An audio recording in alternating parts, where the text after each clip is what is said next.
the federal government, Nigeria government, announced say they don't arrest the leader of IPOB, Nnamdi Kanu. What will be your reaction when you hear that news?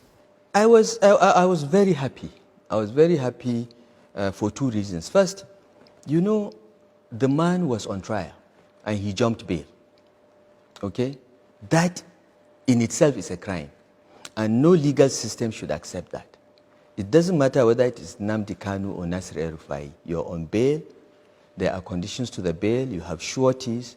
To jump bail, you know, jeopardizing your sureties. Because people that acted as surety, you know, did that out of trust. And you expose them to danger. You expose Senator Abari, the minority leader in the Senate, to the likelihood of arrest. Because if the judge wanted, you could have arrested Abaribe and put him in prison until Nnamdi Kanu is produced. That's not how we should run our country. So that's one. Secondly, you know, a person that challenges the sovereignty of Nigeria, the authority of the state, and even incites violence to boot, you know, calling on people to burn police stations, to attack prisons and release criminals and kill other ethnic groups.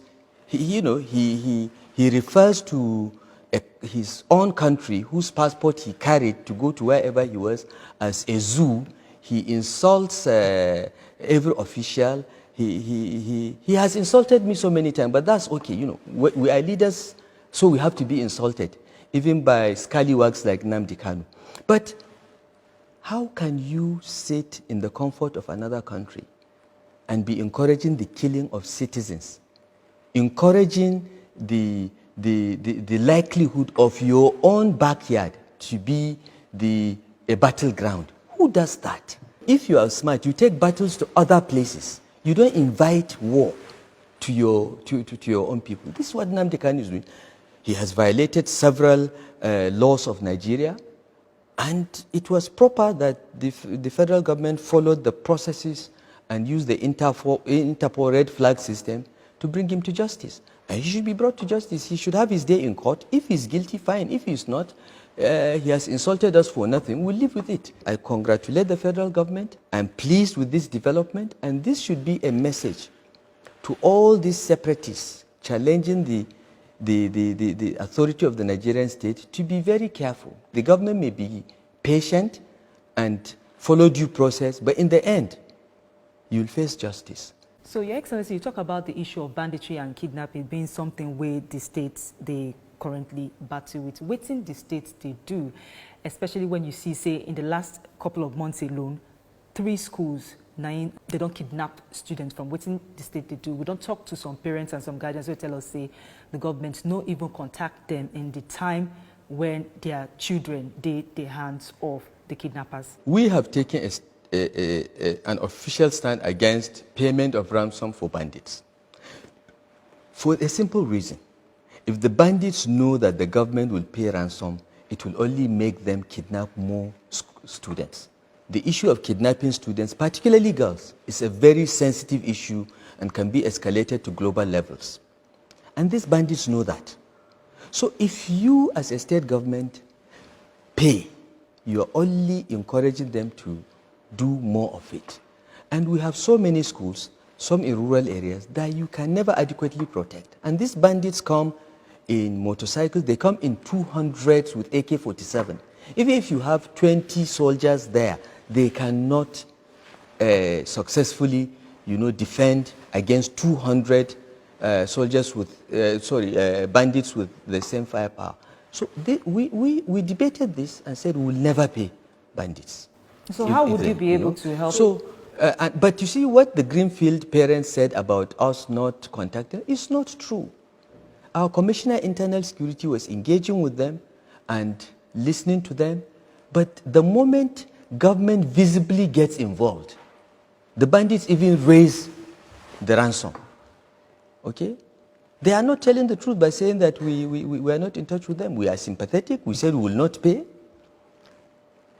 We were working with the military to launch an operation to rescue them. We knew where they were, but the risks of losing some of the students was what prevented the military from moving. When they killed 5 of the students in cold blood, I insisted that they must move because I was afraid that they will kill the rest. I mean, those that can take 5 young people that have done nothing and shoot them at the back, we should go and attack them. If we lose 1 or 2 more of the students, it may be well worth it, but let's kill them all. We must kill all the bandits. We must go to the forests and carpet bomb and kill everyone there. This has been our position for the past 2 years. I'm happy to say that this is being done, okay? Not in the coordinated manner that I wanted, because I wanted this to happen at the same time in all 7 states of the Northwest. Unfortunately, we don't have enough planes, we don't have enough soldiers, we don't have enough to do this simultaneously. So it's being done gradually, but there has been a lot of degradation of the bandits. I assure you, Helen, we are killing them, we are wiping out their camps, and the military and the Air Force particularly, and the Nigerian Army with special forces have been doing a great job. Many people don't know how many attempted kidnaps we have foiled. Many people don't know because we don't talk about it. They only know the ones that have succeeded. So we'll talk about the NLC protest that happened for Kaduna about a month ago, and the protests say your government sacked thousands of civil servants. What thing they happen with that issue now? First of all, the NLC is engaging in falsehood. We never sacked, as I told you, we have not sacked anyone now on this round. The local governments, which are autonomous, have disengaged some employees because the local governments are facing more financial crisis than the state government. So they were quicker in letting go some employees, I think about 2,000, mostly unqualified teachers, those with forged certificates and so on. So the local governments have sacked some staff. Of course, I'm being blamed for that as if the state government controls the local governments, but local government autonomy has always been the norm in this state. We don't interfere with them. They are threatening to come back. Exactly. We are ready for them. We are ready for them. That's all I will say. We will not give them the opportunity to disrupt the lives of the people of Kaduna State. We are ready for them. We are planning for them. Your Excellency, you get any ambition to become the president of Nigeria? Helen, look at me. Look at my gray hair. If you see my picture when they swear me in, my hair day black, well. Look at how it has become. This is a very difficult job. And that's just state governor. 1 state out of 36. A big one, yes. A difficult one, yes. But it's not the same as Nigeria.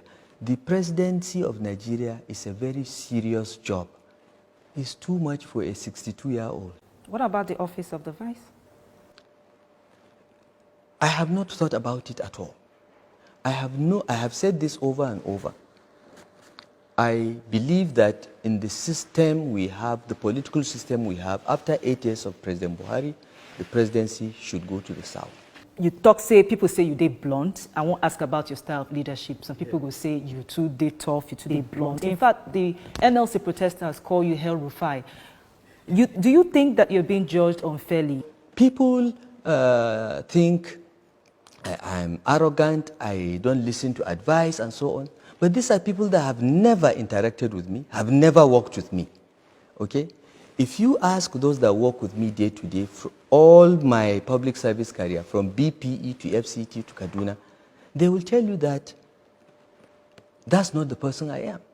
There are people that say, oh, you know, I'm a Hausa Fulani irredentist, I am a jihadist and all that. Jihadist when? Where?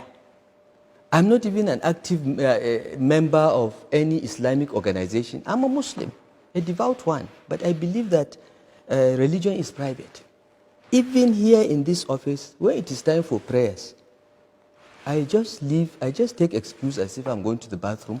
I go and pray. I don't ask anyone to come and pray with me because we all go to our graves separately, okay? And look around me and see, am I surrounded only by Muslims? This government is the only state government in this country that has at least people from 13 other states of the Federation in our cabinet. Muyiwa is not from Kaduna State. He's my special advisor media. Okay? So look around me, look at the people I work with, look at my friends, look at my closest friends. One of the most influential people in my life and one of my closest political associates is Pastor Tunde Bakare.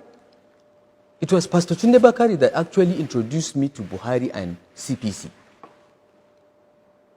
I didn't join the CPC because Buhari lives in Kaduna or he's a northerner.